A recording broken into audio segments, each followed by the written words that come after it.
हमारे theme park में ना कुरुक्षेत्र में यज्ञों का आयोजन किया जा रहा है, जिसमें 1008 यज्ञ किए जा रहे हैं। और इसमें जो यज्ञ सम्राट हैं महाराज जी हैं हरिओम जी, वो उन्होंने इन यज्ञों का आयोजन किया है जी।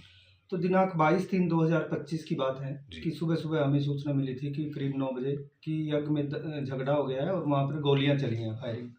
और सूचना पाकर फिर सारी पुलिस वहाँ पहुंची, क्योंकि इन द मीन टाइम इन्होंने जितने ब्राह्मण वहाँ पे यज्ञ करने के लिए आए हुए हैं अलग अलग जगहों से, उन्होंने रोड जाम कर दिया था, क्योंकि उनमें से एक ब्राह्मण को गोली लगी थी और कईयों को वैसे चोट लगी थी ईंट पत्थरों से।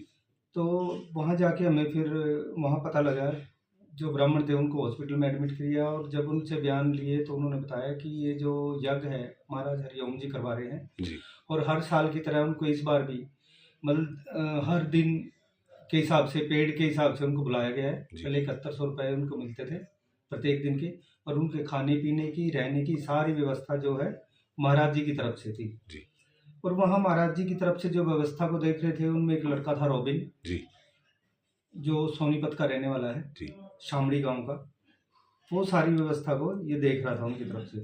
और इस रॉबिन के साथ 2 लड़के और आए हुए थे बतौर गनमैन, इसने रखे थे देवेंद्र और जयदीप।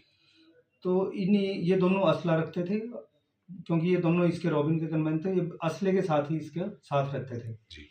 और बाकी लोग भी इसने रॉबिन ने रखे हुए थे वहाँ पे, वो जिनको अलग अलग से ड्यूटियां बांटी हुई थी कि ताकि कोई शरारती तब यज्ञ में प्रवेश ना करे या इसकी जो बाउंड्री थी उसके अंदर ना आए और यज्ञ सुचारू रूप से चलता रहे।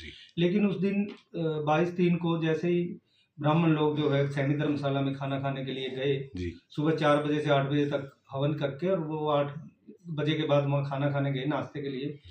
उन्होंने शिकायत करी कि जो नाश्ते में उनको खिचड़ी परोसी गई है वो बासी है या उसमें से स्मेल आ रही थी। तो एक के बाद दूसरा, दूसरे के बाद तीसरा, मतलब सभी ने प्रोटेस्ट कर दिया कि नहीं, हम ये खिचड़ी नहीं खाएंगे, इसमें तो स्मेल है, बदबू आ रही है। और वो इसकी शिकायत करने के लिए महाराज जी की कुटिया की तरफ आ गए जो थीम पार्क में बनी हुई थी। कुटिया के आगे फिर ये रॉबिन वगैरह खड़े थे, रॉबिन और ये देवेंद्र थे, इसके साथ जयदीप था। उन्होंने कहा इनको ब्राह्मणों को कि महाराज जी जो है आश्रम उसमें कुटिया में विश्राम कर रहे हैं, क्या बात है। उन्होंने कहा कि भाई इसमें से खिचड़ी में से स्मेल आ रही है, जो हम ये खिचड़ी नहीं खाएंगे।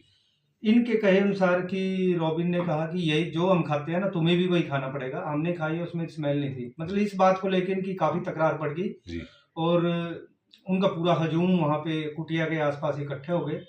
इन्होंने ये को महाराज जी की कुटिया में नहीं जाने दे रहे थे और वो अंदर जाने की जिद कर रहे थे। इस बात में धक्का मुक्की में इन सबका आपस में धक्का मुक्की हुई और उसके बाद इसने जो देवेंद्र हमने आज अरेस्ट किया है, हुमायूंपुर का है, रोहतक का, इसने इसके पास वेपन था। तो इसने अब बताया पूछताछ पे कि हमें रॉबिन ने कहा कि ये कहीं कुटिया में अंदर प्रवेश ना कर लें, इसलिए तुम्हें इनको हटाने के लिए फायरिंग कर दो। पहले बता रहा है कि पहले हमने हवाई फायर करे और जब वो नहीं भीड़ तितर बितर हुई तो उन्होंने सीधा एम करके पंडितों की तरफ फायर कर दिया। और वो सीधा फायर फिर एक पंडित जी को लगा जिनका नाम आशीष है, जो अभी भी अस्पताल में उनका इलाज चल रहा है और इंजर्ड है, जिनको ईंट पत्थर की चोट लगी है। तो आज हमने इस केस में देवेंद्र को, जो हुमायूंपुर का है, इसको गिरफ्तार कर लिया है। और इसने बताया कि इसका दूसरा साथी जयदीप है, जिसके पास भी असला था, क्योंकि वहाँ पे जो खोल बरामद हुए हमें 2 वेपन्स के खोल मिले थे, जो एक 45 बोर वेपन का खोल है और दूसरा 30 बोर के वेपन का खोल है। तो इन दोनों के पास वेपन है और तीसरा आदमी रॉबिन है, जिसके कहे अनुसार इन्होंने ये फायरिंग की है। तो इन तीनों को, अभी एक को हमने अरेस्ट किया है और जल्दी बाकी लोग भी जो इस घटना में शामिल हैं उनको अरेस्ट करेंगे। आज इसको अरेस्ट किया, कोर्ट में पेश करेंगे और कल फिर इसका रिमांड लेके और बाकी लोगों की गिरफ्तारियां जल्दी करेंगे।